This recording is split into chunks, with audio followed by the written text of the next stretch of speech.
நம்மை நீதிமானாக்க அவர் Bible class எடுப்பதில்லை, ஊழிய பயிற்சி எதுவும் கொடுப்பதும் இல்லை. அவர் நம்மை உருவாக்கும் வழி மிகவும் மிகவும் அலாதியானவை.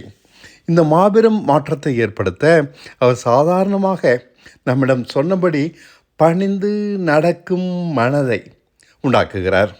அவ்வளோ போதும். ஆமாம், நிலையான மனது, அவர் காண்பிக்கிறபடியெல்லாம் செயல்படுகிற மனம். தனக்கு அதனால் நன்மை வருமா தீமை வருமா என சிந்திக்காது. அது அவர் சொன்னபடி செய்து அடங்கி நடக்கிற மனதே இது.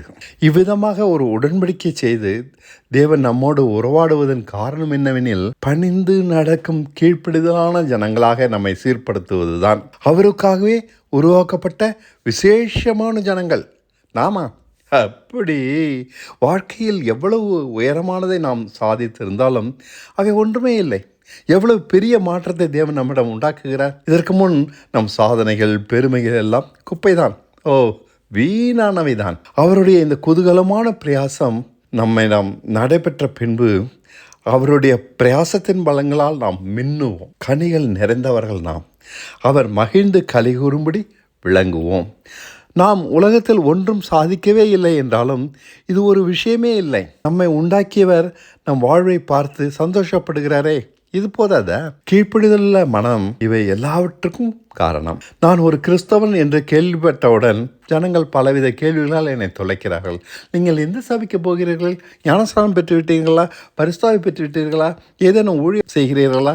நீங்கள் பிரசங்கிப்பீர்களா? என் கிறிஸ்தவ வாழ்க்கையின் தரத்தை இந்த பதில்களை கொண்டு அவர்கள் எடை போடுகிறார்கள். எவ்வளவு முட்டாள்தனம்! என் பதில்கள் அவர்கள் விருப்பத்துக்கு ஏற்றதாக இருந்தால் அவர்கள் மனதிற்கு நான் மிகவும் பிடித்தவனாகிறேன். இவ்வாறு ஒருவனுடைய தரத்தை கண்டுபிடிக்க முடியாது. அவருடைய சித்தமிதற்கும் கீழ்ப்படுகிற மனம்தான் ஒருவனுடைய தரத்தை நிர்ணயிக்க முடியும். நாம் மனம் திரும்பி குழந்தையை போலாகாவிட்டால் நாம் பரலோக ராஜ்யத்தில் பிரவேசிப்பதில்லை. ஒரு குழந்தையை போல கீழ்ப்படுவதைத்தான் இங்கு அவர் இயேசு குறிப்பிடுகிறார்.